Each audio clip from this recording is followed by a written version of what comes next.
I created this on-demand service to provide something that I think was missing in a lot of the primary care doctor offices that I go to. Because I also work in the immediate care center, I have the privilege of knowing how patients actually feel about their doctors. And one of the biggest complaints I'll hear is, my doctor's not available for 2 to 4 weeks, or my doctor's not in today, so he sent me here, meaning the immediate care center. Or what's even more worrying is when I hear my doctor's on vacation and the office said there's nobody working today. When I was in practice in the 90s, even if I wasn't in the office and I was working, according to my wife, 50 hours to 100 hours a week, even if I wasn't in the office, I was still available with pager. I don't know if anybody has pagers anymore, but probably not. But I would be ready for a page middle of the night. I'd be ready for a page in the middle of dinner. Sometimes I'd be even ready for a page when I was at a conference or on vacation. But I would carry that little pager around all the time.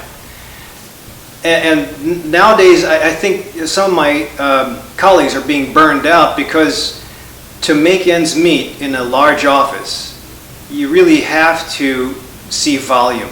There's no question with the reimbursements for procedures and visits decreasing every year and malpractice not changing every year, you have to keep up with the volume.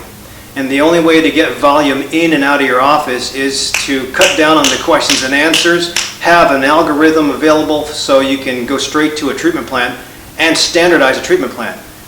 And I think this is what is best to handle the current situation, but unfortunately the current situation is also 1 in 3 Americans is obese. The average 40-year-old patient that comes in is on 3 medicines by the time he leaves. The average amount of money spent on an average American per year is about $4,000 to $5,000. That's sick or not sick. So I think the machine that's being generated here is definitely not one of getting healthy, it's just disease management. To provide a service where somebody can get access to me, even if I'm not in the office. If I'm on vacation and I have my cell phone or I can get access to my cell phone, if a patient has a question, before that patient runs off to the immediate care center or goes to the emergency room for something that's non-life-threatening, which is really what the emergency room is for. Emergency room is for emergencies. It's not for chronic headaches, it's not for refill medicine, it's really not for colds and coughs or sprains and strains. I mean, they can do anything there, but you're paying a steep price to be seen by a team that's built for emergencies. That steep price is going to be translated down the line. It's going to trickle down and cause a lot of out-of-pocket expense. And that's going to be put back to the patient. And now it's being put back to the patient in the form of your doctor only has about 10 to 15 minutes to spend with you every visit. Again, that's the only way I think primary care docs can break even, unless you do a lot of procedures. And what are procedures? If we're going to be that kind of culture, then you'll have everybody doing procedures. And that's going to be unnecessary surgeries.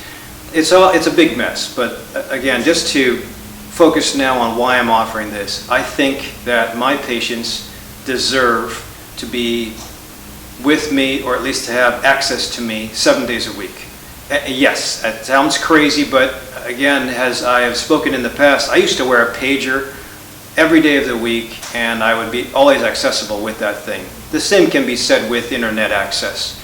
I'm not going to be able to go to the office, but I think with my line of work, integrative medicine, if I can generate the right questions and get the right answers, I can probably come up with a pretty decent diagnosis without standardizing it and come up with a tailored treatment plan without even having the patient go to an office, without even having the patient leave work, without even having the patient get a babysitter or leave the house. I can have that taken care of. Then I can forward the prescription or the treatment plan to either a physical therapist, a specialist, or a pharmacy, and then the patient can take it from there. And I've saved everybody time, money, suffering. Now, it's up to me to make a decision whether this is life-threatening, this doesn't sound right, you need to see a doctor, or this is easy, I can take care of it. The more time I spend with patients, the better I know that patient. If I know that patient well enough, then I can predict with another conversation that this is serious or this is not serious. I think it comes down again to the bottom line of having established a relationship with a patient. If the internet is used properly, it can extend that relationship. It's certainly better than playing phone tag for a week or sending the patient to a stranger doctor somewhere that is probably going to just give a Band-Aid medicine and send them right back to me the next day. That's just expensive and not useful, unless you just like antibiotics, which is not a good thing. But so the objective here is to offer a service. Now, it's not free, obviously, but I think that for the subscription rate that is put together by Hello Health and Portal Connect, I think it's a very valuable tool.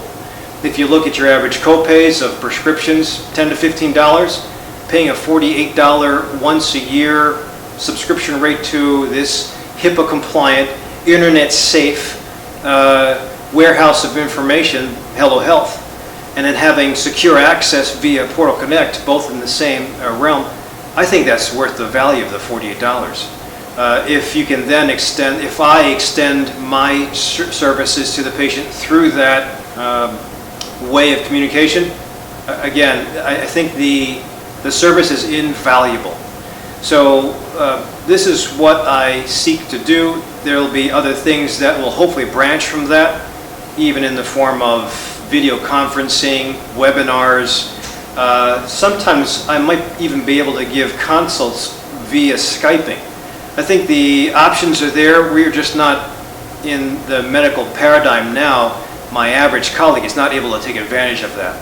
It's saved for the very expensive specialists, but I think the ground forces, the boots on the ground, family practice doctors, the internal medicine doctors, the pediatricians, I think we're the ones that have to be, not the gatekeepers, but we have to be the ones to encourage the patients to make the lifestyle change and guide the patients to make the lifestyle change, more so than just sending them off to the specialists.